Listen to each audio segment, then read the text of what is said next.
नमस्ते दोस्तों, अभी हम डिस्कस करेंगे बिहार ज्योग्राफी का 5th लेक्चर। कल भी हम लोग बिहार का विशाल मैदान का पहला भाग डिस्कस किए थे। उसके आगे बढ़ते हैं जिसमें हम पढ़ेंगे गंगा के उत्तरी मैदान और गंगा के दक्षिणी मैदान, यही दोनों पढ़ना है। उसके बाद बिहार का विशाल मैदान का पूरा टॉपिक समाप्त हो जाएगा। संपूर्ण राज्य को मुख्यतः दो भू आकृतिक प्रदेशों में बांटा जा सकता है, या फिर यह भी कहा जा सकता है कि गंगा नदी इस मैदान को दो भागों में बांटती है, गंगा का उत्तरी मैदान और गंगा का दक्षिणी मैदान। तो पहला है गंगा का उत्तरी मैदान। गंगा के उत्तर में स्थित उत्तरी बिहार का मैदान घाघरा, गंडक, बूढ़ी गंडक, बागमती एवं कोसी। तो इसको हम लोग फिगर में देख लेते हैं। तो यहाँ है घाघरा, गंडक, बूढ़ी गंडक, बागमती, कोसी। अब इन नदियों ने इस प्रदेश को अनेक दोआबों में वर्गीकृत किया है, जैसे घाघरा गंडक, उसके बाद गंडक कोसी और कोसी महानंदा। ठीक है, जैसे जैसे आगे बढ़ता जाएगा, जैसे घाघरा इसके पश्चिम में होगा, ये पूरब में होगा, फिर ये भी उसी तरह वेस्ट में होगा और ये ईस्ट में होगा, उसी तरह ये भी वेस्ट में होगा और ये ईस्ट में होगा। अभी फिगर में देख लेते हैं, क्लियर हो रहा है। यहां महानंदा है, घाघरा गंडक, गंडक कोसी, कोसी महानंदा। ठीक है, अब देखते हैं आगे। उत्तर बिहार का यह मैदान समतल एवं मूलतः एक रूपी होने के बावजूद यहाँ की प्रवाह प्रणाली के कारण स्थानीय भिन्नता रखता है। उत्तरी गंगा मैदान में गंगा नदी के पश्चिम में, जैसे ये गंगा नदी बीचों बीच बह रही है, तो गंगा नदी के पश्चिम से पूरब की ओर बहती है। यहाँ पे अभी फिगर में हम लोग देखें, बिहार की राजधानी पटना के उत्तर में गंगा नदी से गंडक मिलती है। यहाँ पे देख लेते हैं, देखिए ये गंगा का फ्लोइंग है वेस्ट टू ईस्ट, और ये पटना के नॉर्थ में है, ये पटना के नॉर्थ में है, जो गंडक नदी से यहाँ पे देखिए मिलती है। तो अब आगे देख लेते हैं। उत्तर प्रदेश और बिहार की सीमा पर गंगा से घाघरा मिलते हैं। ये छोटे छोटे पॉइंट याद रखना है, बीपीएससी में इसी तरह के सवाल पूछे जाते हैं।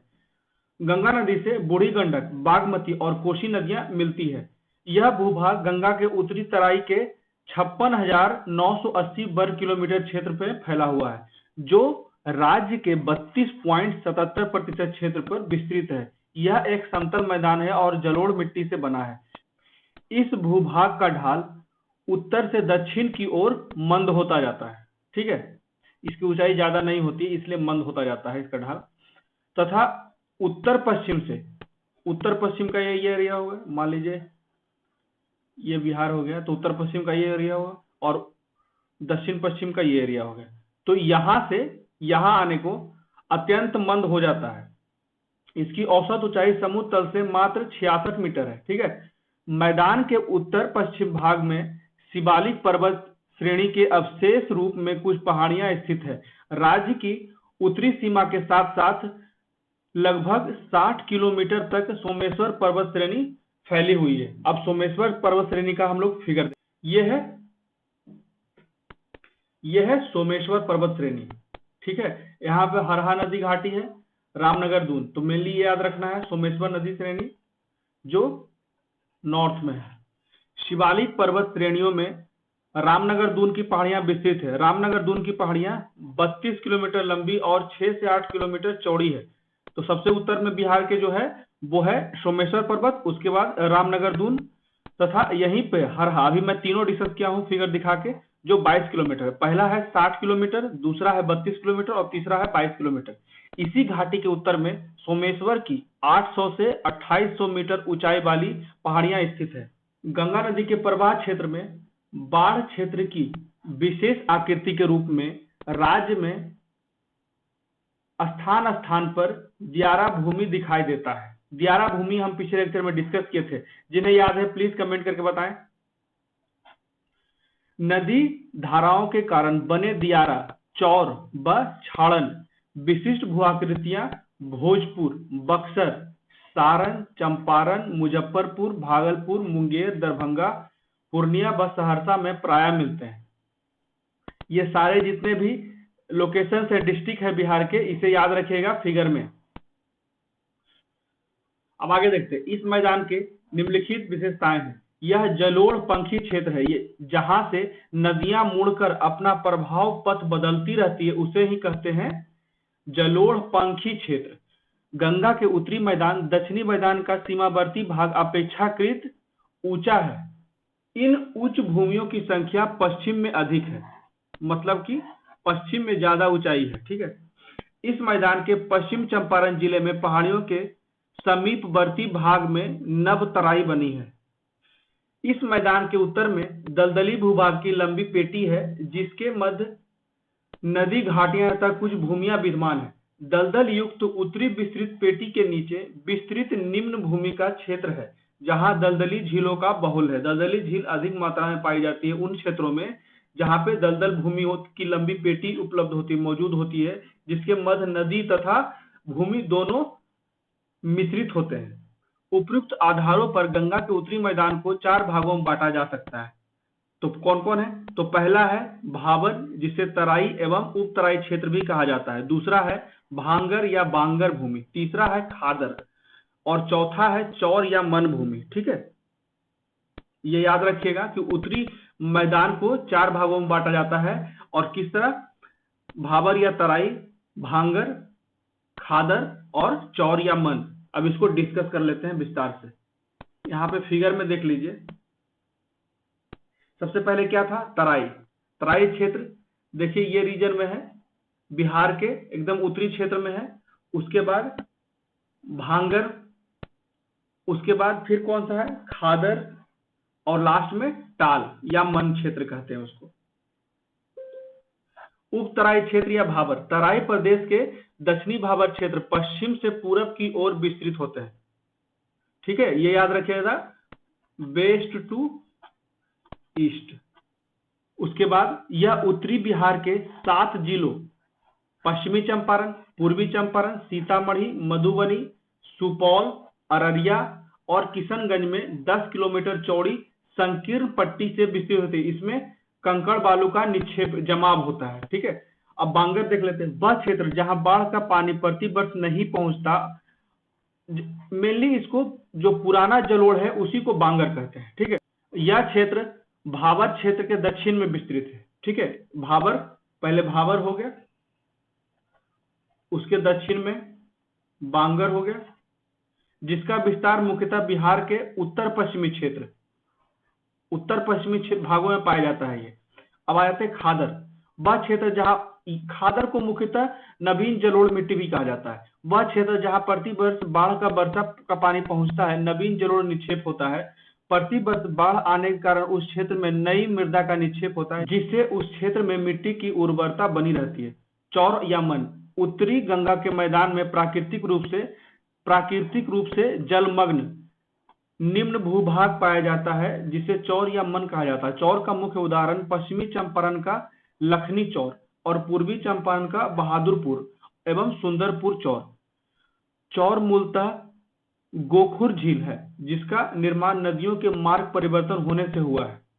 चौर मीठे एवं गहरे जल के प्रमुख स्रोत होते हैं।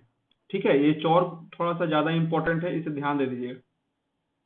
अब देख लेते हैं गंगा का दक्षिणी मैदान। गंगा नदी के दक्षिणी तट से झारखंड के छोटा नागपुर पठार तक फैला बिहार का भाग भी समतल है, परंतु कहीं कहीं बाह्य स्थिति पहाड़ियां इसकी एकरूपता को भंग करती है।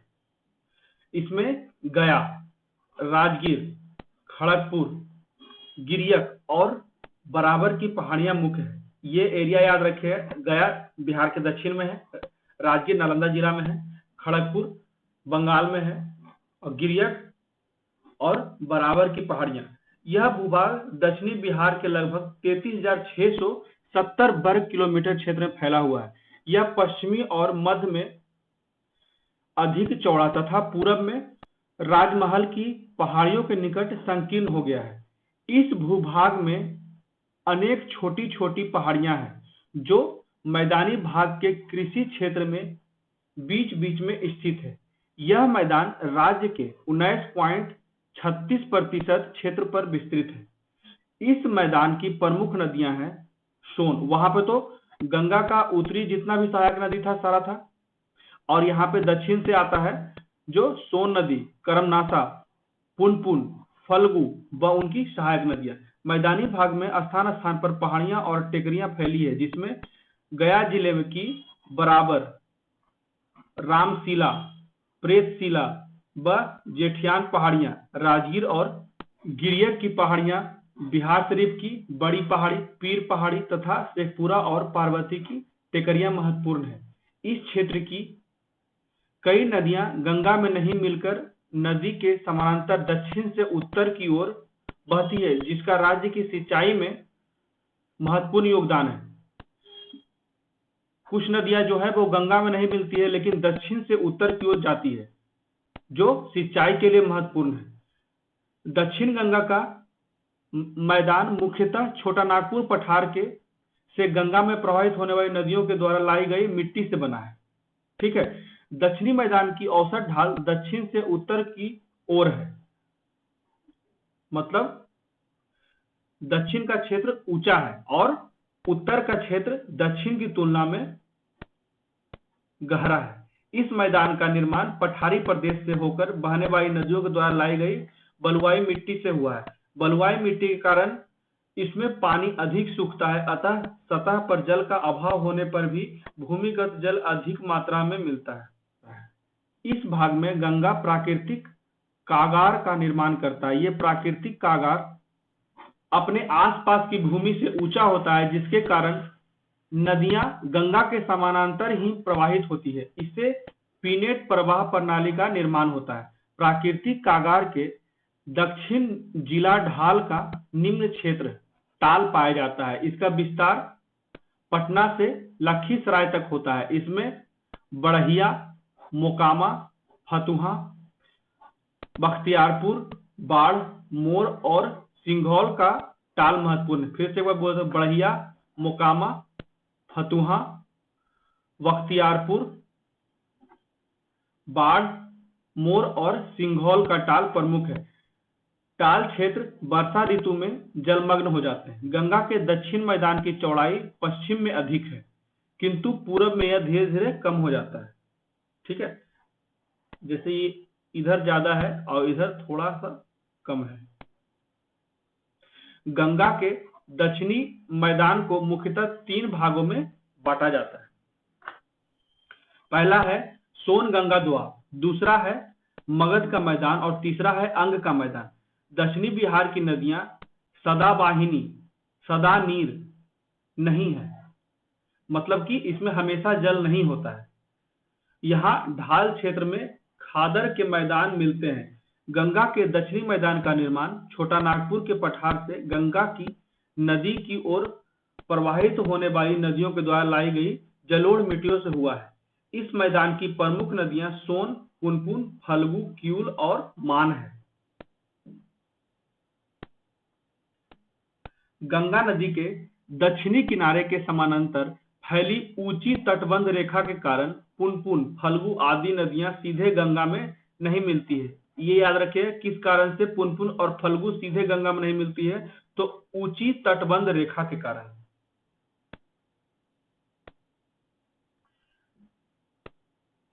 दक्षिण का सीमांत पठारी क्षेत्र। गंगा के मैदान के दक्षिणी सीमांत में छोटा नागपुर पठार की खादर प्राचीन चट्टानों के दृश्यांश, जिसमें नीस, सिल्ट, ग्रेनाइट चट्टानों की बहुलता होती है, धरातल पर दिखाई देती है। यह क्षेत्र तीव्र बाह्य सरिताओं व प्रपाती ढाल से युक्त पहाड़ियां, समतल सक्रिय घाटियों एवं विषम धरातल से युक्त पठारी प्रदेश है।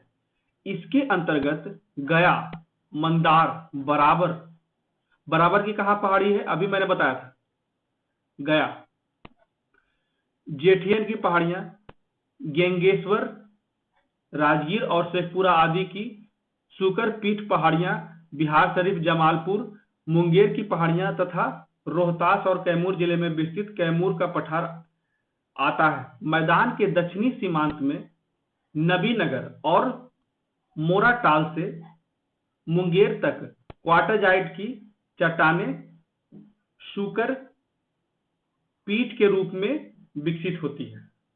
कुल मिलाकर छोटा नागपुर और कैमूर के पठार का यह अपर्दित भाग 150 से 300 मीटर तक ऊंचाई वाले धरातल का निर्माण करते हैं। सोन नदी कैमूर के पठार को छोटा नागपुर के पठार से अलग करती है। ये याद रखिएगा, ये मेन पॉइंट है। सोन नदी कैमूर के पठार को छोटा नागपुर के पठार से अलग करती है। छोटा नागपुर पठार के उत्तरी सीमांत क्षेत्र में आर्कियन, नीस और ग्रेनाइट है, जबकि कैमूर के पठार में बलुआ पत्थर। तो सिर्फ ये भी याद रखिएगा तो छांटने में आसानी होगा, क्योंकि अभी बीपीएससी के पीटी में नेगेटिव मार्किंग आ गया है। तो ये ध्यान देना है कि जब तक आए नहीं, ज्यादा रिस्क नहीं लेना है। कम ही क्वेश्चन करेंगे लेकिन एक्यूरेसी बेहतर रखेंगे। अभी के लिए तो इतना ही है, लेकिन अभी तक मैंने जितना भी ज्योग्राफी पढ़ाया है उससे रिलेटेड मैं एमसीक्यू लेके आऊंगा। 25 एमसीक्यू लेके आऊंगा, जिसमें ये पूरा टॉपिक कवर हो जाएगा पीटी के लिए। ठीक है, तो इसे भी मैं शायद संडे को अपलोड कर दूंगा। तो आप लोग मेरे वीडियो को देखते रहिए। प्लीज ज्यादा ज्यादा मेरे वीडियो को देखिए, लाइक कीजिए, शेयर कीजिए, कमेंट कीजिए और सब्सक्राइब कीजिए। Thank you so much.